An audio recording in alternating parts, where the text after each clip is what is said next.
சில கட்டாயம் நாம் செய்ய வேண்டிய ஜெபங்கள் இருக்கு, சில ஜெப முறைகள். ஒரு மனுஷனுடைய ஆவிக்குரிய வாழ்க்கையில 3 முக்கியமான ஜெபம் இருக்கணும். எல்லாருடைய ஆவிக்குரிய வாழ்க்கையிலும் இருக்கணும். இப்போ உங்களில் கூட அநேகர் இந்த காரியங்களை தொடர்ச்சியாக அந்த அதிகாலையில் நம்ம தேவ சமூகத்தில் இருக்கிறதுல இந்த ப்ரேயர் டைம் எவ்வளோ யூஸ்ஃபுல்லாக இருக்குது, நான் காலையில் ஆண்டவர் சமூகத்தில் இருக்கிறேன் அப்படிலாம் சொல்கிறீங்க, ரொம்ப சந்தோஷம். அதில் நீங்கள் இந்த ஜெபிக்கிற மெத்தடில் 3 முக்கியமான ஜெபம் இருக்கணும். என்னென்ன அப்படின்னு கேட்டிங்கன்னா, முதலாவது உங்களுடைய வாழ்க்கையில் தனி ஜெபம் அப்படின்னு சொல்லக்கூடியது பர்சனல் ப்ரேயர். ஒரு மனுஷனுடைய வாழ்க்கையில் பர்சனல் ப்ரேயருங்கிறது ரொம்ப இம்பார்ட்டன்ட். அதாவது தேவனுக்கும் நமக்கும் உள்ளதான தனிப்பட்ட உறவு. இந்த தனி ஜெபம் தான் உங்களுடைய அடிப்படை ஜெப வாழ்க்கை, அடிப்படை ஆவிக்குரிய வாழ்க்கையினுடைய பேஸ்மெண்ட். இந்த தனிப்பட்ட ஜெபத்தை நீங்க வேத வசனத்தோடு எடுத்துக்கணும் அப்படின்னு பாத்தீங்கன்னு சொன்னா, ப்ரூஃபோட அப்படின்னு சொன்னோம்னா, மார்க் 1ஆம் அதிகாரத்துல 35வது வசனம், அவர் அதிகாலையில் இருட்டோட எழுந்து புறப்பட்டு வனாந்தரமான ஒரு இடத்திற்கு போய் அங்கே ஜெபம் பண்ணினார் அப்படின்னு இருக்கு. நல்ல கவனிங்க. இயேசு கிறிஸ்து பேதுருவினுடைய மாமி வீட்டுக்கு போய் அங்கே விடுதலையாக்கி அங்க ஒரு பெரிய ரிவைவல் நடக்குது. ஜனங்க ராத்திரி முழுக்க வராங்க. ஆனா காலையில இருட்டோட எழுந்து அவர் ஜெபிக்கும்படி ஒரு வனாந்தரமான இடத்திற்கு போனார். இன்னைக்கு நம்மள அநேகருக்கு இந்த பர்சனல் பிரேயர் கிடையாது. அதுக்கு ரீசன் இருக்கு.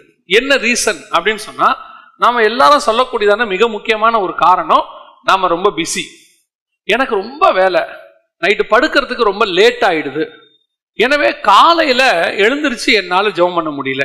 நீங்க வாசிச்சு பாருங்க, 33வது வசனம் 34வது வசனம், பட்டினத்தார் எல்லாரும் வீட்டு வாசலுக்கு முன்பாக கூடி வந்தார்கள். பலவிதமான வியாதிகள் உபத்திரப்படுத்த அநேகரை அவர் சுஸ்தமாக்கி அநேக பிசாசுகளையும் துரத்தி விட்டார். அந்த பிசாசுகள் தம்மை அறிந்திருந்தபடினால் அவைகள் பேசுகிறதற்கு அவர் இடம் கொடுக்கவில்லை. இது எப்ப தொடங்குது? இந்த மீட்டிங், ஹீலிங் மீட்டிங்கா இருக்கட்டும், டெலிவரன்ஸ் மீட்டிங்கா இருக்கட்டும், எப்ப தொடங்குச்சு அப்படின்னு பாத்தீங்கன்னா 32வது வசனம், சாயங்காலமாகி சூரியன் அஸ்தமித்த போது சகல பிணியாளிகளையும் பிசாசு பிடித்தவர்களையும் அவரிடத்தில் கொண்டு வந்தார்கள். இப்போ பட்டணம் மொத்தம் வந்துருச்சு. யோசிச்சு பாருங்க, இப்போ ஒரு 100 பேர் வர மீட்டிங் 6:30 மணிக்கு தொடங்குறாங்க அப்படின்னா அதுவே முடியறதுக்கு 10 மணி ஆயிடுது. இப்போ சாயங்காலம் சூரியன் அஸ்தமிக்க பிறகுதான் மீட்டிங்கே ஆரம்பிக்குது. அப்போ ராத்திரி ஏறக்குறைய பல மணி நேரங்கள் இயேசு அங்க ஹீலிங் டெலிவரன்ஸ் நடத்திட்டு இருக்கிறார். ஆனா வசனம் சொல்லுது, அடுத்த வசனம், அவர் அதிகாலையில் இருட்டோட எழுந்து புறப்பட்டு போய். இதுதான் வெரி இம்பார்ட்டன்ட். இன்னைக்கு எல்லாரும் சொல்லக்கூடியதான, ஏன் எங்களை மாதிரி ஊழியர்கள் கூட சொல்லக்கூடியதான ஒரு விஷயம் என்னன்னா, ரொம்ப பிஸி, நேற்று ரொம்ப டயர்ட், நைட்டு படுக்க ரொம்ப லேட் ஆயிருச்சு, 10 மணி ஆயிருச்சு, 11 மணி ஆயிருச்சு. நீங்க எத்தனை மணிக்கு படுக்கிறீங்கன்றது முக்கியமே இல்ல, எத்தனை மணிக்கு எழுந்திருக்கீங்கன்றதுதான் முக்கியம். நீங்க இந்த படுக்கிறதுக்கு யார் யாருக்கோ டைம் கொடுத்துருக்கிறீங்க, ஆனா எழுந்திருக்கிறது ஆண்டவருக்கான டைம். அப்ப நீங்க மனுஷனுக்கு டைம் கொடுத்துட்டு ஆண்டவருக்கு டைம் கொடுக்கலன்னு அர்த்தம். சோ இந்த ஏர்லி மார்னிங் பிரேயர்னு மட்டும் நான் சொல்லல, அந்த தனி ஜெபம், தேவனோடு கூட அதிகாலையில் காத்திருக்கிறதான அந்த ஒரு அனுபவம். நீங்க இந்த காலையில காத்திருக்கிற அந்த மக்களுக்கு தெரியும், அந்த டேவோடைய பிரசன்ஸ் தெரியும், அந்த டேல கர்த்தர் நம்மோடு கூட இடைபடுறது தெரியும். இன்னும் நான் சொல்லுவேன், அந்த நாள் முழுக்க ஒரு பீஸ் ஆஃப் மைண்ட் உங்களுக்கு இருக்கும். அதான் ரொம்ப முக்கியம். முந்தின நாள் ரொம்ப பிஸி, பயங்கரமான ஊழியம், ரொம்ப டைட் மினிஸ்ட்ரி, அதனால நான் காலையில பிரேயர் பண்ணல அப்படின்னா, இன்னைக்கு நிறைய ஊழியர்களுடைய ஸ்டேட்மெண்ட் என்னன்னா, பிஸியா மினிஸ்ட்ரி பண்றதுனால ஜெபம் பண்ண முடியல, வேத வாசிக்க முடியலன்னு சொல்றாங்க. இது அவங்களுடைய மினிஸ்ட்ரி தப்பா போகுதுங்கிறதுக்கான ஒரு அடையாளம். பிரேயர் பண்ணிட்டு தான் மினிஸ்ட்ரி, மினிஸ்ட்ரிங்கிறது ரெண்டாவது, தேவனுக்கும் நமக்கு இருக்கிற உறவு தான் ஃபர்ஸ்ட். நிறைய பேர் இந்த மினிஸ்ட்ரி பிஸி ஆனதுனால ஜெபம் பண்ண முடியாம போய் மினிஸ்ட்ரியில் அதுக்கப்புறம் ஃபெயிலியர் ஆயிடுவாங்க. அந்த ஃபெயிலியர் எப்ப நடக்கும்னா 10 வருஷம் கழிச்சு நடக்கும். அதாவது நீங்க ஒரு நாள் சாப்பிடலன்னா கொஞ்சம் பலவீனமாகும், கொஞ்சம் அப்படியே நீங்க 2, 3 நாள் 4 நாள் சாப்பிடாம அப்படியே விட்டு பாருங்க, ஒரு நாள் உங்களுக்குள்ள வேற ஏதாவது ஒரு வியாதி வந்திருக்கும். அது எதனாலங்கிறது அப்பதான் கண்டுபிடிக்க முடியும். இந்த காலேஜ் போற பிள்ளைகள்லாம் பாத்தீங்கன்னா 1/2 இட்லி 1 இட்லி சாப்பிட்டு போகும் காலையில. அந்த பிள்ளைகளுக்கு தெரிய மாட்டேங்குது, நம்ம ஸ்லிம்மா இருக்கிறோம் அப்படின்லாம் நினைச்சுக்குது. ஆனா எப்போ இந்த பிரச்சனை வருதுன்னு கேட்டீங்கன்னா, ஒரு குழந்தை பிறக்க போகும்போதுதான் கர்ப்பப்பை ஸ்ட்ராங்கா இல்ல, ரொம்ப வீக்கா இருக்கு. ஏன் அப்படின்னு கேட்டா, அது ஸ்ட்ராங் ஆக வேண்டிய காலத்துல அதை ஸ்ட்ராங் பண்ணல. அதே மாதிரிதான் ஆவிக்குரிய வாழ்க்கையும். பிஸியா மினிஸ்ட்ரி ஓடும் போது பிரேயருக்கு நேரம் இருக்காது, காத்திருக்க நேரம் இருக்காது, ஜெபிக்க நேரம் இருக்காது. ஆனா வீழ்ச்சி 10 வருஷம் கழிச்சு வரும். அப்ப ஏன் வந்துச்சுன்னா, 10 வருஷத்துக்கு முன்னாடியில இருந்தே இவங்களுடைய ஆவிக்குரிய வாழ்க்கை வீழ்ச்சி அடைய தொடங்கிருச்சு. ஸோ ஃபர்ஸ்ட் இருக்க வேண்டிய மிக முக்கியமானது என்ன அப்படின்னு கேட்டீங்கன்னா பர்சனல் பிரேயர் வித் காட். அதை நான் ஏற்கனவே நிறைய விஷயம் சொல்லியிருக்கிறேன், ஆனாலும் கூட திருப்பியும் சொல்றேன், பர்சனல் பிரேயர், அதுவும் அதிகாலையில் இருட்டோட எழுந்து காத்துருங்க. ஒரு மருத்துவ ரீதியாக கூட என்ன சொல்றாங்கன்னா, காலையில 3 மணிலேருந்து 6 மணி தான் நமக்கு மெடிடேஷனுக்கு ஏற்ற டைம். அது ஒரு நம்ம பிரெயின் வந்து ரொம்ப அமைதியா இருக்கக்கூடியதான நேரம். அந்த நேரத்தில் நீங்க தியானம் பண்ணணும்னு அவங்க சொல்றாங்க. நான் சொல்றேன், அந்த நேரத்தில் நம்ம ஜெபம் பண்ணணும். அப்படி ஜெபிக்கும் போது தேவனிடத்துல இருந்து அநேக காரியங்களை நாம் பெற்றுக்கொள்ள முடியும். தேவன் கூட பகலில் குளிர்ச்சியான வேளையில் உலாவும்படி வந்தார்னு இருக்கு ஏதேன்ல. அந்த குளிர்ச்சியான வேலை எது அப்படின்னு கேட்டீங்கன்னா, ஒரு நாட்டுக்கு, எல்லா நாட்டுக்குமே குளிர்ச்சியான டைம் எது?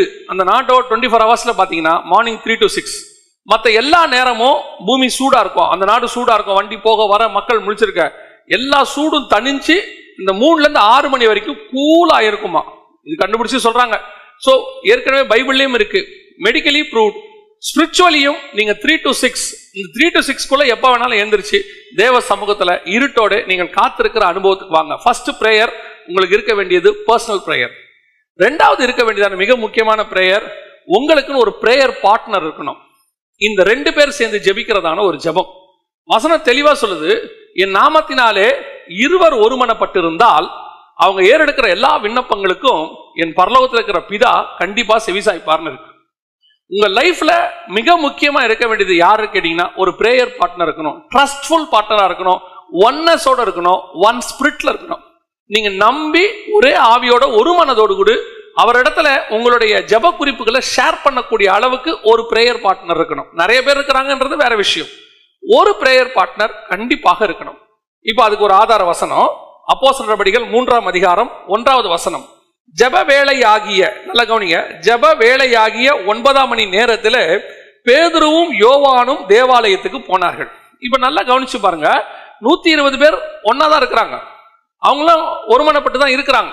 வசனம் தெளிவா சொல்லுது. இது மட்டும் இல்ல, நீங்க 5ஆம் அதிகாரம் 6ஆம் அதிகாரத்துல வாசிச்சு பாருங்க, இங்க இருக்கு பாருங்க 12வது வசனம். எல்லாரும் ஒருமனப்பட்டு சாலமோனிய மண்டபத்தில் இருந்தார்கள். எல்லாம் ஒன்னாதான் இருந்தாங்க, 120 பேர் இருந்தாங்க, திரளான ஜனங்கள் இருந்தாங்க. ஆனாலும் பேதுருக்கு ஒரு பிரேயர் பார்ட்னர் இருக்கிறாரு, யோவானுக்கு ஒரு பிரேயர் பார்ட்னர் இருக்கிறாரு. இவங்க 2 பேரும் ஜெப நேரத்துல தனியா போய் ஜெபம் பண்ணுவாங்க.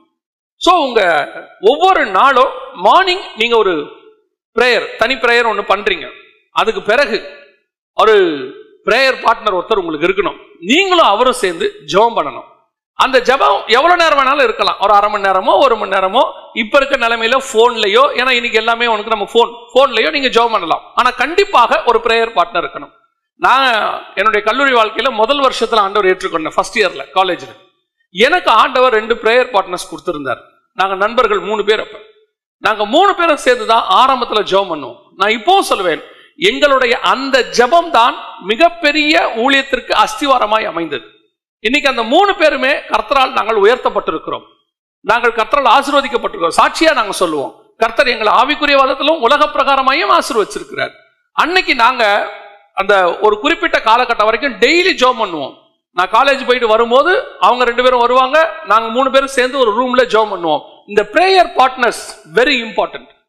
அதாவது சில நேரத்தில் நமக்கு துக்கமான நேரத்துல நம்ம சோர்ந்து போய் ஜெபம் பண்ண முடியாத போது அந்த பிரேயர் பார்ட்னருடைய ஸ்பிரிட் நமக்கு வந்து நாம உற்சாகப்படுவோம். அதனாலதான் ஆண்டவர் சொல்றாரு, 2 பேர் இருந்தால் ஒருவன் ஒருவேளை கீழே விழுந்தால் இன்னொருத்தர் அவனை தூக்கி விடுவான். சோ 2 பேர் இஸ் இம்பார்ட்டன்ட்.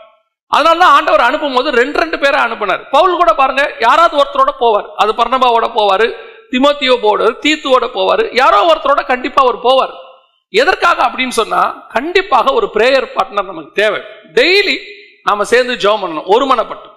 இந்த பிரேயர் பார்ட்னர் ஒருவேளை உங்களுக்கு அமைந்தால், உங்கள் மனைவியாக இருக்கலாம், உங்கள் கணவனாக இருக்கலாம், நீங்க 2 பேருமே ஒரே ஸ்பிரிட்ல இருந்தீங்கன்னா 2 பேரும் சேர்ந்து நல்லா ஜெபம் பண்ணலாம்.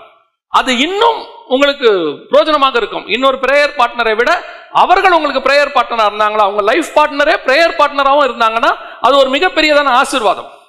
ஒரு சில நேரத்தில் கணவன் ஆண்டவரை ஏற்றுக்கொண்டு இருக்க மாட்டார், மனைவி ஸ்பிரிச்சுவல் லைஃப்குள்ள இருக்க மாட்டாங்க, அப்ப ஜெபம் பண்றது உங்களுக்கு கஷ்டம். அதுக்கு தான் சொன்னேன், அப்படிப்பட்ட நேரத்தில் உங்களுக்கு இன்னொரு பிரேயர் பார்ட்னர், அதாவது வேற உங்க நண்பர் யாராவது, சகோதரிகளுக்கு பெண் தோழிகள், சகோதரருக்கு ஆண் நண்பர்கள் யாராவது இருப்பார்கள், அவர்களோடு கூட சேர்ந்து நீங்க என்ன செய்யலாம்னு கேட்டீங்கன்னு சொன்னா ஜெபிக்கலாம். கண்டிப்பா ஜெபிக்கணும், ஒரு பிரேயர் பார்ட்னர் இருக்கணும். அந்த பிரேயர் பார்ட்னர் உங்களோடு கூட இருக்கும்போது பல நேரங்களிலே உங்களுக்கு அவர் மூலமாய் கர்த்தர் பேசுவார். ஒருவேளை உங்களுக்கு ஒரு கேள்வி இருக்குது, நீங்க ஜெபத்துல போய் உட்கார்றீங்கன்னா கர்த்தர் தனிப்பட்ட ஜெபத்துல பேசுறதும் இருக்கு. சில நேரத்துல அந்த பிரேயர் பார்ட்னர் மூலமாவும் கர்த்தர் பேசுவார். சோ இந்த பிரேயர் பார்ட்னர் ரொம்ப இம்பார்ட்டன்ட். 2 பேராக அவர்கள் எல்லா இடத்துக்கும் போனாங்க.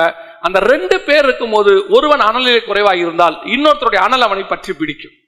சோ ஒரு நாளைக்கு காலையில நீங்க ஜெபம் பண்றது அது தனி. 2வது உங்க பிரேயர் பார்ட்னரோட ஒரு ½ an hour அவரோட ஏதாவது ஒரு கன்வீனியன்ட் டைம் ஃபிக்ஸ் பண்ணிக்கோங்க. அந்த கன்வீனியன்ட் டைம்ல நம்ம 2 பேர் சேர்ந்து ஜெபம் பண்ணுவோமா? இன்னைக்கு நான் பார்க்கிறேன் நிறைய பேர் போன்ல அந்த மாதிரி ஜெபம் பண்ணிட்டு இருக்காங்க, கூடி ஜெபிக்கிறாங்க. அநேகர் அந்த மாதிரி ஜெபிக்கிறத பார்க்க முடியுது, சாட்சியாவும் சொல்றாங்க. கண்டிப்பாக அந்த ஜெபங்கள்லாம் பிரயோஜனம் இல்லாமல் போகாது. அந்த ஜெபத்துக்கெல்லாம் கர்த்தர் கண்டிப்பாக பதில் கொடுப்பார். இன்னும் சொல்ல போனா அந்த ஜெபத்துக்கு கண்டிப்பாக கர்த்தர் பதில் கொடுப்பார். ஏன்னா இருவர் ஒருமனப்பட்டு ஜெபம் பண்ணா அப்படின்னு இருக்கு. 2 பேர் 3 பேர் நாமத்துல கூடி வந்தால் இருக்கு, கண்டிப்பா கர்த்தர் பதில் கொடுப்பார். சோ 2வது நீங்கள் இருக்க வேண்டிய மிக முக்கியமானது என்ன அப்படின்னு கேட்டீங்கன்னு சொன்னா, உங்களுக்கு ஒரு பிரேயர் பார்ட்னர் இருக்கணும். முதல் தனி ஜெபம், 2வது பிரேயர் பார்ட்னரோட ஒரு ஜெபம் இருக்கணும். இது 2ம் கண்டிப்பா டெய்லி இருக்கணும், கண்டிப்பாக டெய்லி இது நடக்கணும். 3வது என்ன அப்படின்னு கேட்டீங்கன்னு சொன்னா, அப்போஸ்தலர் நடபடிகள் 1ஆம் அதிகாரம் 14வது வசனம் சொல்லுது, அங்கே இவர்கள் எல்லாரும் ஸ்திரீகளோடும் இயேசுவின் தாயாகிய மரியாளோடும் அவருடைய சகோதரரோடு கூட ஒருமனப்பட்டு ஜெபத்திலும் வேண்டுதலிலும் தரித்திருந்தார்கள். இது இன்னொரு ஜெபம், அதாவது கூடி ஜெபித்தல். அநேகருடைய ஸ்தோத்திரத்தினாலே கர்த்தருடைய கிருபை பெருகும். இந்த கூட்டு ஜெபம் கண்டிப்பாக அவசியம். இதனுடைய மேன்மையை உணர்ந்ததுனாலதான் இப்ப இவங்க இங்க ஜெபம் பண்றாங்க. இதே மாதிரி நீங்க அப்போஸ்தலர் நடபடிகள் எல்லாம் பாத்தீங்கன்னு சொன்னா அவங்க கூட்டி ஜெபம் பண்ணிக்கிட்டே வருவாங்க. இந்த கூட்டு ஜெபம் ரொம்ப அவசியம். இப்போ சபைகள்ல அதுக்கு ஒரு நல்ல வாய்ப்பு நமக்கு இருந்துச்சு. சபை திறந்திருந்த காலத்துல வாய்ப்பு இருக்கு, இப்பவும் சபை திறந்து இருக்குது, ஒரு வாய்ப்பு இருக்கு. என்னன்னு கேட்டீங்கன்னா, வெள்ளிக்கிழமையில சகோதரிகள் கூடி ஜெபிக்கிற ஒரு ஜெபம் இருக்கும். சனிக்கிழமையில ஆயத்த ஜெபம் அல்லது காத்திருப்பு ஜெபம் அப்படின்னு ஒண்ணு இருக்கும். அதே மாதிரி மற்ற நாட்கள்ல சகோதரர்கள் ஜெபம் அப்படின்னு இருக்கும். எப்படியோ நாம் எல்லாம் கூடி ஜெபிக்கிற ஒரு ஜெபம் கண்டிப்பாக அவசியம். ஏன்? அது ஒரு மிகப்பெரிய எழுப்புதலுக்கு காரணமாக இருக்கும். இது 2ம் உங்க பர்சனல் லைஃப்க்கு நீங்க கண்டிப்பாக ஜெபம் பண்ணணும். தனி ஜெபமும் ஒரு பார்ட்னரோட, இது உங்க 2 பேருடைய பர்சனல் லைஃப்காகவும். ஆனா இந்த கூட்டு ஜெபம் உங்க சபைக்காக, உங்கள் சபையில் உள்ளதான உங்க ஊழியருடைய ஆவிக்குரிய வாழ்க்கை, தனிப்பட்ட வாழ்க்கைக்காக, அதற்கு பிறகு தேசத்திற்காக. இப்ப பாருங்க, இவங்க எல்லாம் கூடி ஜெபம் பண்ணிட்டே இருக்கிறாங்க. கர்த்தர் சொல்றாரு, பரிசுத்த ஆவி உங்களிடத்தில் வருகிற வரைக்கும் நீங்க காத்துருங்கன்னு சொன்னார். அப்ப இவங்க எல்லாரும் ஜெபம் பண்ணிட்டே இருக்கிறாங்க. ஜெபம் பண்ணிட்டே இருக்கிறாங்க. அவங்க ஜெபம் பண்ண ஆரம்பிச்சு 10வது நாள் பெந்தெகோஸ்தே என்னும் நாள் வந்த போது அவர்கள் எல்லாரும் ஒருமனப்பட்டு ஓரிடத்தில் வந்தார்கள். சோ அப்ப அந்த 10 நாள் அவங்க என்ன பண்ணிருக்காங்க? டெய்லி கூடி ஜெபம் பண்ணிருக்காங்க. அப்ப அந்த கூட்டு ஜெபத்தினுடைய பலனாக 10வது நாள் பரிசுத்த ஆவியானவர் இறங்குறார். இயேசு 40வது நாள் போனாரு, அவங்க 40ல இருந்து 50வது நாள் பெந்தெகோஸ்தே என்னும் நாள். அப்படி வரும்போது அந்த 50வது நாள்ல இவங்க எல்லாரும் கூடி, அப்ப என்ன அர்த்தம்னா அந்த 10 நாள் இவங்க சேர்ந்து ஜெபம் பண்ணிட்டே இருந்திருக்கிறாங்க. இந்த கூட்டு ஜெபம், அவர்கள் எல்லாரும் சேர்ந்து ஜெபிக்கிற ஜெபம் தான் ஒரு மனதோடு கூட வந்தது, ஒரு எழுப்புதலுக்கு காரணமாக இருந்தது. இப்ப இந்த எழுப்புதலுக்கு காரணமான இந்த ஒருமனப்பட்ட ஜெபம், எல்லாரும் கூடி ஜெபிக்கிற ஜெபம், இன்னைக்கு நாம ஜெபம் பண்றோம். ஆனா அந்த ஜெபங்கள்ல நான் ஏற்கனவே இதை பத்தி நிறைய உங்களுக்கு எழுப்புதல் தாமதிக்கிறது ஏன், சபைகள்ல எழுப்புதல் எப்படி இருக்கும், அதை பத்தி நிறைய செய்திகள் நம்ம கொடுத்துருக்கிறோம். இப்ப நம்ம அந்த இடத்துக்கு போகல. ஆனா இந்த கூடி ஜெபிக்கிற ஜெபத்தினுடைய மேன்மையை சொல்றேன். கூடி ஜெபிக்கிறது ரொம்ப அவசியம் உங்க சபைகளிலே, அதான் ரொம்ப இம்பார்ட்டன்ட். உங்க சபைகளிலே நீங்கள் கூடி ஜெபிக்கணும். ஏன் இப்போ மற்ற இடங்கள்னா, மற்ற இடங்களுக்கு நீங்கள் போகும்போது ஒரு மனதோடு கூட வர முடியாது. அங்க பல விதமான டினாமினேஷன்ஸ், பல விதமான, அவங்கள பொறுத்த வரைக்கும் ஒரு பெரிய கிரௌட் அவங்களுக்கு வரணும், அவ்வளவுதான். பட் அவங்க எல்லாரும் ஒரு மனமா வந்திருக்கிறாங்கன்னா ஒரு மனமா வர முடியாது. ஆனா உங்க சபைக்குள்ள நீங்க இருக்கிற எல்லாரும் ஒரு மனமா வர முடியும். ஏன்னா நீங்க ஒரு மெய்ப்பனால் நடத்தப்படுகிற ஒரு ஆடுகள், ஒரு ஸ்பிரிட்குள்ள இருக்கிறீங்க. அப்படி இருக்கும்போது நிச்சயமாக உங்களால் என்ன செய்ய முடியும் அப்படின்னு கேட்டீங்கன்னு சொன்னா, ஒன்னஸோடு கூட வர முடியும். அப்படி ஒன்னஸோடு கூட வந்து நீங்கள் ஜெபிக்கும் போது மிகப்பெரியதான எழுப்புதலுக்கு அது காரணமாக இருக்கும். இன்னைக்கு இந்த கூட்டு ஜெபம் இது இன்னைக்கு நடக்க முடியல. நடக்கப்பட்ட காலத்துல நீங்க அதை யூஸ் பண்ணிக்கல. சபைகள்ல இந்த மாதிரி கூட்டங்கள் வைப்பாங்க, நீங்க யாரும் அதுக்கு போக மாட்டீங்க. ஆனா வெளியே இருந்து யாராவது ஒரு எவாஞ்சலிஸ்ட் இப்படிப்பட்ட கூட்டத்தை நடத்தினா குடும்பமா போவீங்க. இது என்ன விஷயம்னே புரியாது. அங்க போய் அது என்னன்னா, அது கூட நீங்க உண்மையா போனா கூட பரவாயில்ல, அங்க கூட நீங்க எதுக்காக போயிருப்பீங்க அப்படின்னா, அந்த கூட்டத்துக்கு நாங்க போனோங்கிற ஒரு பெருமை, அவரை போய் பார்த்துட்டு வந்தோங்கிறதுல ஒரு பெருமை. போயிட்டு வந்துட்டு ஒரு 10 பேருக்கு போன் பண்றது, நான் இவருடைய கூட்டத்துக்கு போயிட்டு வந்தேன், அந்த கூட்டத்துக்கு நானும் அட்டன் பண்ணேன், ரொம்ப நல்லா இருந்துச்சு, இது இது இது சொல்றதுக்கு தான் அவங்க அந்த போன். மற்றபடி உங்க சபைகள்ல கூடுகிற கூட்டம் இருக்கு பாத்தீங்களா, அது ரொம்ப இம்பார்ட்டன்ட். அப்படி நீங்க கூடி வந்து ஜெபம் பண்ணும் பொழுது அங்கே கர்த்தர் மிகப்பெரிய எழுப்புதலை உங்க சபை அளவிலாவது ஏற்படுத்துவார். இன்னைக்கு சபைகளுக்குள்ள கூடி ஜெபிக்கும் போது அவர்களுக்குள்ள இருக்கிற விசுவாச குறைவு. நான் எப்போ சொல்வேன், உங்க சபைகள்ல ஏன் நீங்க கூட மாட்டேங்கிறீங்க? இப்ப கூடுறதுக்கு வாய்ப்பு இல்ல. இப்ப வந்துட்டு நாம குவாரண்டைன் இந்த மாதிரி பிரிச்சு வச்சிருக்கிறாங்க. இப்போ கொஞ்சம் குறிப்பிட்ட மக்கள் மட்டும் கூடலாம் நமக்கு பர்மிஷன் கொடுத்துருக்காங்க. மேபி இதுக்கப்புறம் இன்னும் கொஞ்ச நாள் கழிச்சு நமக்கு குவாரண்டைன் வருதோ இல்ல லாக்டவுன் வருதோ இல்ல திருப்பி நம்ம எல்லாம் பழையபடி ஆராதிக்கிறோமோ எப்படியோ, ஆனால் மீண்டும் சூழ்நிலை வரும்போது நம்ம எல்லாம் ஒருமனப்பட்டு ஒரு இடத்துல கூடி வந்து தேவனை ஆராதிக்க வேண்டியது அவசியம். நீங்கள் அப்படி ஜெபிக்கும் போது அந்த ஜெபத்தின் மூலமாக கர்த்தர் மிகப்பெரிய பலனை உங்கள் சபையில ஏற்படுத்துவார். ஒவ்வொரு சபையிலையும் எழுப்புதல் வந்துட்டாலே டோட்டல் தமிழ்நாட்டிலையும் எழுப்புதல் வந்துடும். நீங்க என்ன பண்றீங்கன்னா, ஒரு பெரிய எழுப்புதல் வரும், அதுல நாமளும் ஜாயின் பண்ணிக்கலான்றீங்க. நான் சொல்றேன், நீங்க தான் எழுப்புதலுக்கு காரணமாவே இருப்பீங்க. அந்த எழுப்புதலுக்கு காரணம் என்ன? ஒரு திங்க் லோக்கலி ஆக்ட் குளோபலின்னு சொல்லுவாங்க. அதாவது நீங்க முதல்ல உங்க அளவுல கரெக்ட் பண்ணுங்க, உலக அளவில் அது சரியாயிரும். அப்ப நீங்க எல்லாரும் ஒருமனப்பட்டு ஒரு குரூப்பாக நீங்கள் ஜெபிக்கும் பொழுது அந்த ஜெபம் ஒவ்வொரு சபையிலும் தொடங்கும் போது, கொரியால அப்படிதான் உடனே எல்லாம் எடுத்த உடனே கொரியால மிகப்பெரிய எழுப்புதல் வரல. கொரியால எழுப்புதல் வந்துச்சு சொன்னாங்க இல்லையா, அந்த எழுப்புதல் கொரியால உடனே வரல. அந்த ஒரு சர்ச், பாஸ்டர் பாலங்கி சர்ச், அவருடைய சர்ச்சில் முதல்ல ஏற்பட்ட எழுப்புதல் அப்படியே கொஞ்சம் கொஞ்சமா எல்லா சபைகளுக்குள்ள ஏற்பட்டு எல்லா சபைகளும் ஒருமனப்பட்டு வந்துச்சு, எழுப்புதல் வந்துருச்சு.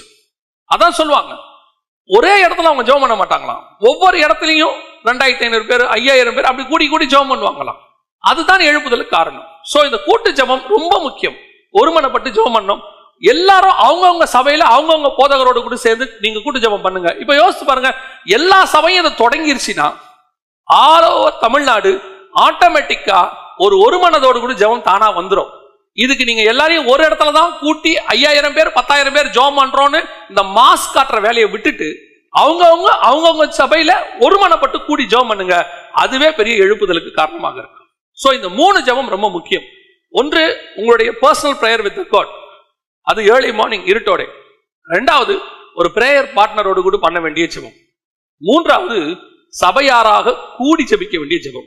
இந்த 3 ஜெபத்துக்கும் வசன ஆதாரம் இருக்கு. இது 3ஐயும் நம்ம பண்ணணும். இப்படி ஜெபிக்கும் பொழுது கர்த்தர் உங்கள் தனிப்பட்ட வாழ்க்கையிலும் உங்கள் நண்பர் உங்கள் பார்ட்னர் பிரேயர் பார்ட்னருடைய வாழ்க்கையிலும் உங்கள் சபையிலையும் மிக பெரிய மாற்றத்தை கொண்டு வருவார். நம்ம ஜெபம் பண்ண போகிறோம். சர்வ வல்லமையுள்ள எங்கள் தகப்பனே, இந்த அருமையான நேரத்திற்காக உமக்கு ஸ்தோத்திரம். நாங்கள் ஒருமனப்பட்டவர்களாக உம்முடைய சமூகத்துக்கு வருகிறோம் ஆண்டவரே. இப்பொழுதும் இந்த 3 விதமான ஜெபத்தை எங்கள் ஜனங்கள் தங்கள் வாழ்க்கையில அபியாசப்படுத்த, ஒவ்வொரு நாளும் செயல்படுத்த, தனி ஜெபத்தையும் தங்களுடைய பார்ட்னரோடு சேர்ந்து செய்கிற ஜெபத்தையும் ஒருமனமோடு செய்கிற ஜெபத்தையும் இன்றே தொடங்க கர்த்தர் கிருபை தருவீரா. கூடிய சீக்கிரத்தில் ஆண்டவரே நீர் எங்களை கூட்டி சேர்ப்பீரப்பா. எங்களுக்குள்ள இருக்கிறதான இந்த தடைகள் எல்லாம் நீங்கி போகட்டும் ஆண்டவரே. நாங்கள் ஒருமனப்பட்டவர்களாக சபையாராக கூடி தேவனை நோக்கி பார்த்து ஒவ்வொரு நாளும் எங்கள் ஜெப குறிப்புகளை ஏறெடுக்கும் பொழுது நீர் பெரிய காரியங்களை கட்டளையிடுவீர் என்று நாங்கள் அறிந்திருக்கிறோம். நாங்கள் விசுவாசிக்கிறவர் இன்னார் என்று அறிந்திருக்கிறோம்ப்பா. ஜெபத்தை கேட்கிறவரே மாம்சமான யாவரும் இடத்துல வருவார் என்று வாசிக்கிறோமே. எங்கள் ஜெபங்களுக்கு நீர் பதில் தந்து வருகிற நாட்களில அதை நாங்கள் சாட்சியாய் அறிவிக்க போற தயவுக்காக உமக்கு ஸ்தோத்திரம். ஒவ்வொருத்தருடைய ஆவிக்குரிய வாழ்க்கையிலும் ஜெபம் ஒரு பெரிய அங்கமாக மாறட்டும். ஜெப ஆவி பற்றி எரியட்டும். ஒவ்வொரு வீடுகளும் காலை வேளையிலே ஜெபத்தினால் நிறைந்திருக்கட்டும். எல்லா துதியும் ஸ்தோத்திரங்களும் ஒவ்வொரு வீடுகளிலும் அதிகாலை வேளையில கேட்கட்டும் ஆண்டவர்.